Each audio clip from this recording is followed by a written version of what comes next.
Hello class 11th students. Relation and function के third exercise के second question को हम लोग आज की वीडियो में सॉल्व करेंगे। क्वेश्चन है find the domain and range of the following real function. हमें यहाँ पे एक फंक्शन गिवन है, यहाँ पे भी एक फंक्शन गिवन है। दोनों फंक्शन के हमें डोमेन और रेंज निकालने हैं। ठीक है, देखते हैं कैसे निकालेंगे। तो सबसे पहले फर्स्ट वाला जो कि है f x equals to minus mod x. ठीक है, तो हमें इस फंक्शन का डोमेन और रेंज दोनों निकालना है।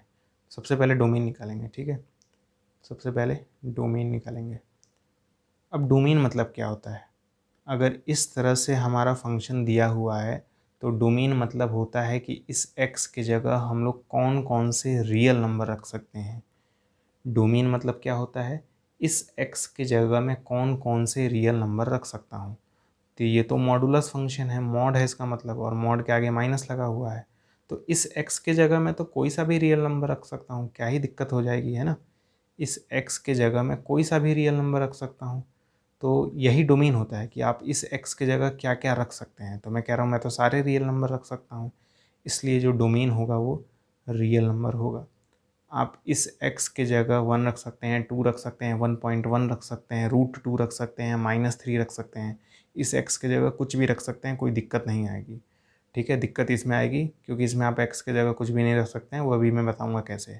फिलहाल ये सोचिए, इस x की जगह मैं कुछ भी रख सकता हूँ ना, कोई दिक्कत तो नहीं आएगी। इसलिए डोमेन जो है वो सारे के सारे रियल नंबर हो जाएंगे, क्योंकि मैं इस x की जगह कोई सा भी रियल नंबर रख सकता हूँ। तो जो भी मैं इस x की जगह रखूँगा वही डोमेन हो जाता है। तो इस x की जगह मैं सारे रियल नंबर रख सकता हूँ, इसलिए डोमेन जो है वो रियल नंबर हो जाएगा। अब आते हैं रेंज पे। इसका रेंज कैसे निकालेंगे देखिएगा।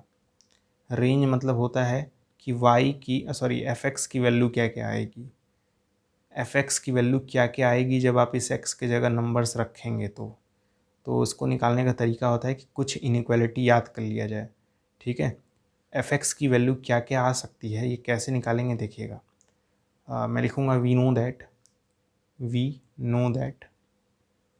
That mod x is greater than zero.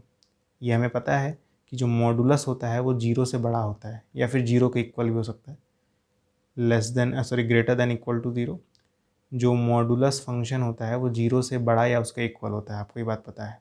लेकिन हमें मॉड ऑफ एक्स नहीं चाहिए, हमें माइनस मॉड ऑफ एक्स चाहिए। तो इस इनइक्वालिटी में माइनस से मैं मल्टीप्लाई करूँगा। तो जब माइनस से मल्टीप्लाई करूँगा तो ये हो जाएगा minus mod x minus zero. लेकिन जब माइनस से मल्टीप्लाई करते हैं तो ये जो इनइक्वालिटी का साइन है वो चेंज हो जाता है, ये ग्रेटर देन से कन्वर्ट हो जाएगा लेस देन इक्वल टू में। ठीक है, जब आपने इस इनइक्वालिटी में माइनस से मल्टीप्लाई किया तो इसके आगे तो माइनस लग जाएगा, जीरो के आगे भी माइनस लग जाएगा। और लेकिन जब माइनस से मल्टीप्लाई करते हैं तो ये इसका साइन जो है उल्टा हो जाता है, और माइनस ज़ीरो मतलब तो ज़ीरो ही होता है। तो यानी इस माइनस को मैं जीरो से हटा सकता हूँ, कोई दिक्कत नहीं होगी। ठीक है, और आपने अभी देखा है कि माइनस मॉड ऑफ एक्स जो है वो एफ एक्स के इक्वल है, तो मतलब इसके जगह मैं एफ एक्स लिख सकता हूँ। ठीक है, तो यहाँ पे आ जाएगा f of x less than equal to zero. ठीक है, तो आप यहाँ से ये कह सकते हैं कि जो एफ ऑफ एक्स है, यानी जो हमारा फंक्शन है वो जीरो या जीरो से छोटा होगा। हमारा जो फंक्शन है वो जीरो या जीरो से छोटा होगा। और रेंज मतलब क्या होता है कि एफ एक्स की वैल्यू क्या कह सकती है। तो ये इनइक्वालिटी क्या बोल रही है कि एफ एक्स की वैल्यू हमेशा जीरो या जीरो से छोटी आएगी। ठीक है, तो हमारा रेंज क्या हो जाएगा, हमारा जो रेंज है वो हो जाएगा, रेंज जो है हो जाएगा माइनस इन्फिनिटी से ज़ीरो तक। ठीक है, या फिर ऐसे कर सकते हैं negative real number including zero. ठीक है, क्योंकि अभी आपने देखा इस इनइक्वालिटी की मदद से कि जो हमारा फंक्शन है वो हमेशा जीरो से छोटा आएगा। ठीक है, बात समझ आई। जो हमारा फंक्शन है वो हमेशा जीरो से क्या आएगा, छोटा आएगा। तो इसलिए रेंज जो है वो क्लोज इंटरवल ज़ीरो से माइनस इन्फिनिटी तक, जीरो से छोटा पीछे के डायरेक्शन में, है ना। इंटरवल है ये, आप समझते होंगे इसका मतलब। ठीक है, सेट्स में आपने पढ़ा होगा इसका मतलब। ठीक है, तो इस तरह से पहला वाला सॉल्व होगा। पहले वाले का जो डोमेन है वो सारे रियल नंबर हैं, लेकिन जो रेंज है वो नेगेटिव रियल नंबर है। ठीक है, क्योंकि जो मॉड एक्स होता है वो ज़ीरो से बड़ा होता है, लेकिन माइनस मॉड एक्स जो है वो जीरो से छोटा हो जाएगा। मतलब फंक्शन जीरो से छोटा हो जाएगा, इसका मतलब फंक्शन की वैल्यू ज़ीरो से छोटी होगी, इसलिए जो रेंज होगा वो जीरो से छोटा आएगा। ठीक, सिंपल। सेकंड वाला करेंगे, ये हल्का सा टफ है। अब देखिएगा सेकंड वाला है f x equals to root के अंदर 9 माइनस एक्स स्क्वायर। ठीक है, तो सबसे पहले हम लोग इसका डोमेन निकालेंगे, और डोमेन मतलब होता है कि एक्स की जगह क्या क्या रख सकते हैं। ठीक है, तो आप कहेंगे कि इस एक्स की जगह कुछ भी रख सकते हैं, क्या ही फ़र्क पड़ेगा, तो मैं कह रहा हूँ कुछ भी नहीं रख सकते हैं इस एक्स की जगह। ज़रा इस एक्स की जगह 8 रख के देखिए क्या होगा।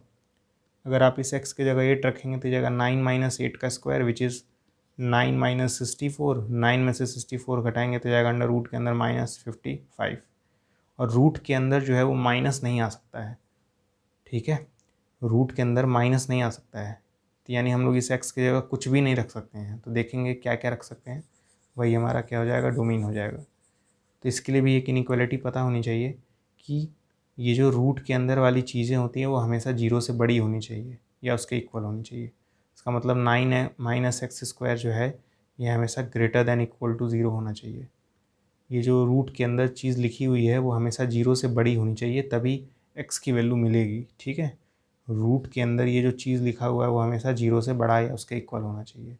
ठीक है, अब देखिएगा मैं क्या करूँगा, इस माइनस एक्स स्क्वायर को उधर भेजूँगा, 9 को भी उधर भेजूँगा। ठीक है, तो इससे क्या हो जाएगा देखिएगा बहुत ध्यान से, इधर कुछ भी नहीं बचेगा, ये greater than equal to x square minus 9 हो जाएगा, है ना। ये जो 9 है उधर जाएगा तो -9 हो जाएगा, माइनस एक्स स्क्वायर उधर जाएगा तो प्लस एक्स स्क्वायर हो जाएगा, और ये दोनों दोनों चीज़ें उधर चली गई हैं तो इधर तो 0 बचेगा ना फिर। ठीक, इसको सही से लिखते हैं, मतलब इसको पहले लिखेंगे इसको बाद में। तो मैं लिख रहा हूँ x square minus 9 less than equal to 0, ऐसे लिख सकते हैं। देखिए जो लेस देन का साइन है वो एक्स स्क्वायर की तरफ है, और इसमें भी जो लेस देन का साइन है वो एक्स स्क्वायर की तरफ ही है, तो मैंने बस इसको उल्टा किया है, तो ये साइन भी जो उल्टा हो गया बस। अब इसको कैसे सॉल्व करते हैं, इसको वेवी कर्व मेथड से सॉल्व करते हैं। ठीक है, वेवी कर्व मेथड। ये वेवी कर्व मेथड क्या होता है देखते हैं, ध्यान से देखिएगा। एक्स स्क्वायर माइनस 9 है ना, इसको मैं ऐसे लिख सकता हूँ क्या, एक्स स्क्वायर माइनस 3 का square less than equal to 0, और एक्स स्क्वायर माइनस 3 स्क्वायर को हम लोग फॉर्मूला अप्लाई करके लिख सकते हैं x minus 3 x plus 3 less than equal to 0, है ना। अब जब इस तरह से आप फैक्टराइज कर लेंगे तब आपको एक लाइन खींचनी होगी, ठीक है, और देखिए यहाँ पे लिखा है +3, तो इसका उल्टा क्या होगा -3, तो यहाँ पे आप -3 लिखेंगे। ठीक, और यहाँ पे देखिए -3 लिखा है, तो -3 का उल्टा क्या होता है +3, तो आप यहाँ पे +3 लिखेंगे। ठीक है, +3 ऑब्वियस सी बात है इसके बाद में आएगा ना, इसलिए बाद में मैंने लिखा है। 3 का उल्टा -3, तो इसलिए मैंने यहाँ पे -3 लिखा, इस -3 का उल्टा +3 इसलिए मैंने यहाँ पे लिखा। ठीक, और कर्व ड्रॉ करेंगे, कर्व जो है हमेशा ऊपर से आएगा, ऊपर से नीचे हो जाएगा, फिर ऐसे जाएगा। ठीक है, यही रूल है, ऐसे करके ऐसे भेजेंगे कर्व को। ठीक है, नीचे आएगा, फिर ऊपर जाएगा, फिर नीचे आएगा, अगर यहाँ पे कोई और पॉइंट होता तो नीचे जाता। ठीक, जिसे ही कहते हैं वेवी कर्व मेथड। कर्व बनाना होगा ये दोनों पॉइंट लेके। अब देखिएगा ये जो x माइनस 3x+3 है वो लेस देन 0 है ना, तो ऊपर वाला तो पॉजिटिव रीजन होता है, यही वाला तो नेगेटिव रीजन होता है, ये जो है वो नेगेटिव रीजन है। ठीक है, तो यानी जो x की वैल्यू है वो ये रीजन में होगी। ठीक है, तो मतलब मेरा डोमेन क्या हो जाएगा, मेरा डोमेन हो जाएगा क्लोज इंटरवल -3 से 3 तक।